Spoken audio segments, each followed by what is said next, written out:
शांति। आज 23 अक्टूबर 1970 के अव्यक्त महावाक्य हैं। टाइटल है महारथी बनने का पुरुषार्थ। रूहानी ड्रिल आती है। ड्रिल में क्या करना होता है? ड्रिल अर्थात शरीर को जहाँ चाहे वहाँ मोड़ सकें, और रूहानी ड्रिल अर्थात रूह को जहाँ चाहे जैसे और जब चाहें वहाँ स्थित कर सकें, अर्थात अपनी स्थिति जैसे चाहे वैसी बना सकें। इसको कहते हैं रूहानी ड्रिल।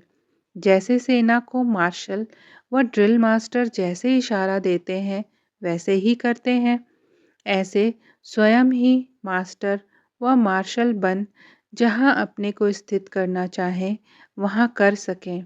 ऐसे अपने आप के ड्रिल मास्टर बने हो। ऐसे तो नहीं कि मास्टर कहें हैंड्स डाउन और स्टूडेंट्स हैंड्स अप करें, मार्शल कहें राइट, सेना करे लेफ्ट। ऐसे सैनिकों व स्टूडेंट्स को क्या किया जाता है? डिसमिस। तो यहाँ भी स्वयं ही डिसमिस हो ही जाते हैं अपने अधिकार से। प्रैक्टिस ऐसी होनी चाहिए जो 1 सेकंड में अपनी स्थिति को जहाँ चाहो वहाँ टिका सको, क्योंकि अब युद्ध स्थल पर हो। युद्ध स्थल पर सेना अगर 1 सेकंड में डायरेक्शन को अमल ना लाए तो उनको क्या कहा जाएगा?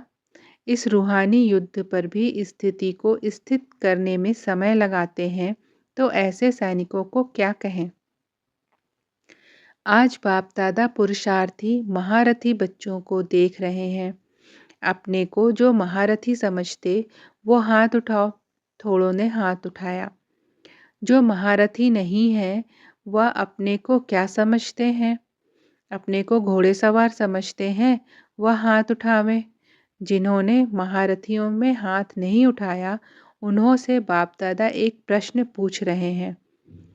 अपने को बाप दादा का वारिस समझते हो? जो अपने को घोड़े सवार समझते हैं वह अपने को वारिस समझते हैं। वारिस का पूर्ण अधिकार लेना है व नहीं। जब लक्ष्य पूरा वर्षा लेने का है तो घोड़े सवार क्यों? जब लक्ष्य पूरा वर्षा लेने का है तो घोड़े सवार क्यों?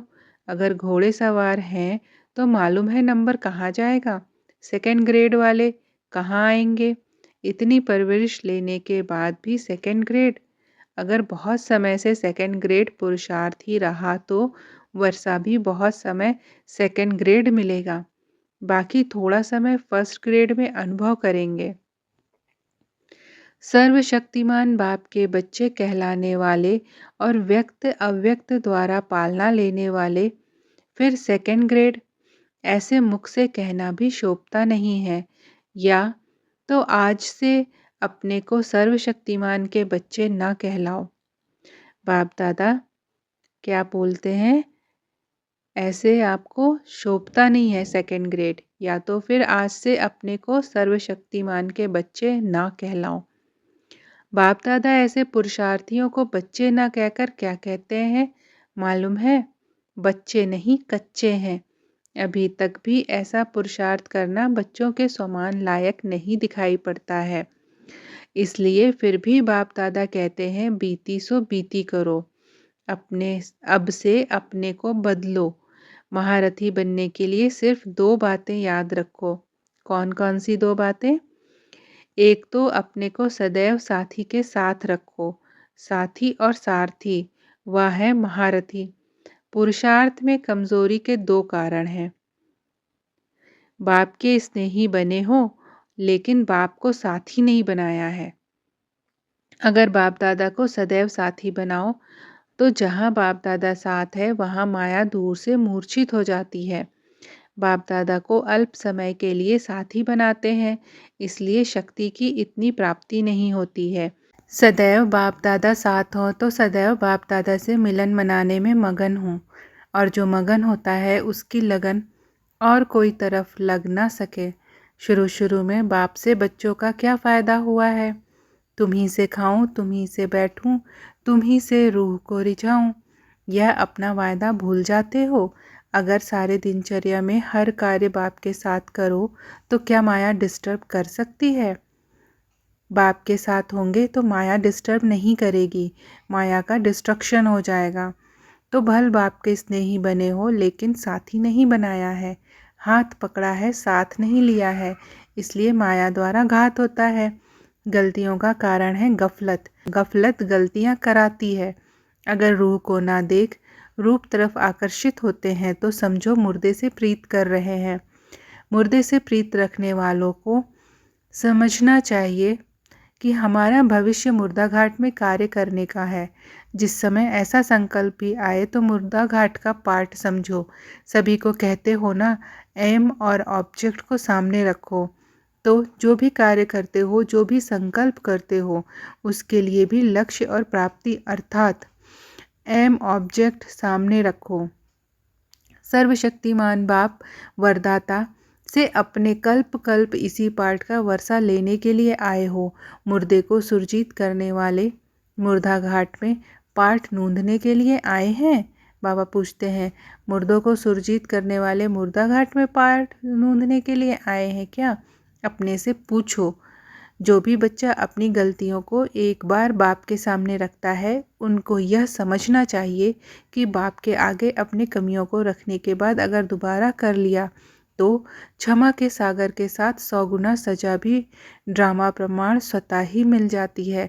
अपने को 100 गुना सजा से बचाने के लिए सदैव बाप दादा को अपने साथ अपने सामने रखो। हर कदम बाप दादा को फॉलो करते चलना है। हर संकल्प को, हर कार्य को अव्यक्त बल से, अव्यक्त रूप द्वारा वेरीफाई कराओ। जैसे साकार में साथ होता है तो वेरीफाई कराने के बाद प्रैक्टिकल में आते हैं, वैसे ही बाप दादा को अव्यक्त रूप से सदैव सम्मुख व साथ रखने से हर संकल्प और हर कार्य वेरीफाई कराकर फिर करने से कोई भी व्यर्थ विकर्म नहीं होगा। कोई द्वारा भी कोई बात सुनते हो तो बात के साज में न जाकर राज को जानो। राज को छोड़ साज को सुनने से नाजुकपन आता है। कभी भी ऐसे नहीं सोचो कि फलाना ऐसे कहता है तब ऐसा होता है, लेकिन जो करता है सो पाता है, यह सामने रखो। दूसरे की कमाई के आधार पर नहीं लेना है, न दूसरे की कमाई में आँख जानी चाहिए, जिस कारण ही ईर्ष्या होती है। इसके लिए सदैव बाप का यह स्लोगन याद रखो कि अपनी घोट तो नशा चढ़े, दूसरे के नशे को निशाना नहीं बनाओ, लेकिन बाप दादा के गुण और कर्तव्य को निशाना बनाओ। सदैव बाप दादा के कर्तव्य की स्मृति रखो कि बाप दादा के साथ मैं भी अधर्म विनाश और सतधर्म की स्थापना के कर्तव्य अर्थ निमित्त बनी हुई हूँ। जो अधर्म के विनाश अर्थ निमित्त हैं, वह स्वयं फिर अधर्म का कार्य व दैवी मर्यादा को तोड़ने का कर्तव्य कैसे कर सकते हैं? मैं मास्टर मर्यादा पुरुषोत्तम हूँ, तो मर्यादाओं को तोड़ नहीं सकते हैं। ऐसी स्मृति रखने से समान और संपूर्ण स्थिति हो जाएगी। समझा? सोचो कम, कर्तव्य अधिक करना है। सिर्फ सोचने में समय नहीं गंवाना है। सृष्टि की कयामत के पहले कमज़ोरी और कमियों की कयामत करो। सृष्टि के कयामत के पहले कमज़ोरियों और कमियों की कयामत करो। भट्टी वालों ने भट्टी में अपना रूप और रंग और रौनक बदली की है। अनेक रूप बदलना मिटाया है, सदा के लिए रूहानी रूप दिखाई दे ऐसा अपने को बनाया है। उलझनों का नाम निशान ना रहे ऐसा अपने को उज्जवल बनाया है। अल्पकाल के लिए प्रतिज्ञा की है वह अंतकाल तक प्रतिज्ञा की है। अपनी पुरानी बातों को, पुराने संस्कारों को ऐसा परिवर्तन में लाना है जैसे जन्म परिवर्तन होने के बाद पुराने जन्म की बातें भूल जाती हैं। ऐसा पुराने संस्कारों को भस्म किया है वह अस्थियां रखती हैं। अस्थियों में फिर से भूत प्रवेश हो जाता है, इसलिए अस्थियों को संपूर्ण स्थिति के सागर में समा के जाना है। कहाँ छिपाकर ले न जाना, नहीं तो अपनी अस्थियां स्थिति को परेशान करती रहेंगी। संकल्पों की समाप्ति करनी है। अच्छा, तुम हर एक बच्चे को पुरुषार्थ करना है तख्त नशीन बनने का, ना कि तख्त नशीन के आगे रहने का। तख्त नशीन तब बन सकेंगे जब अब समीप बनेंगे। जितना जो समीप होगा उतना समानता में रहेगा। तुम बच्चों के नैनों में कोई देखे तो उनको मुक्ति, जीवन मुक्ति का रास्ता दिखाई दे। ऐसा नैनों में जादू हो तो आपके नैन कितनी सेवा करेंगे। नैन भी सर्विस करेगा तो मस्तक भी सर्विस करेगा। मस्तक क्या दिखाता है आत्माओं को? बाप। आपके मस्तक से बाप का परिचय हो, ऐसी सर्विस करनी है, तब समीप से तारे बनेंगे। जैसे साकार में बाप को देखा, मस्तक और नैन सर्विस करते थे। मस्तक में ज्योति बिंदु रहता था, नैनों में तेज त्रिमूर्ति के याद का। ऐसे समान बनना है, समान बनने से ही समीप बनेंगे। जब आप स्वयं ऐसी स्थिति में रहेंगे तो माया क्या करेगी? माया स्वयं खत्म हो जाएगी। तुम बच्चों को रेगुलर बनना है। बाप दादा रेगुलर किसको कहते हैं? रेगुलर उनको कहा जाता है जो सुबह से लेकर रात तक जो भी कर्तव्य करता है वो श्रीमत के प्रमाण करता है। सब में रेगुलर, संकल्प में, वाणी में, कर्म में, चलने में, सोने में, सब में रेगुलर। रेगुलर चीज़ अच्छी होती है। जितना जो रेगुलर होता है उतना दूसरों की सर्विस ठीक कर सकता है। सर्विसेबल अर्थात एक संकल्प भी सर्विस के सिवाय ना जाए, ऐसे सर्विसेबल और कोई सबूत बना सकते हैं।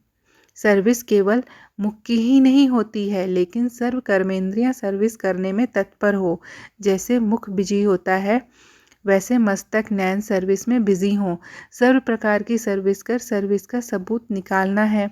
एक प्रकार की सर्विस से सबूत नहीं निकलता, सिर्फ सराहना करते हैं।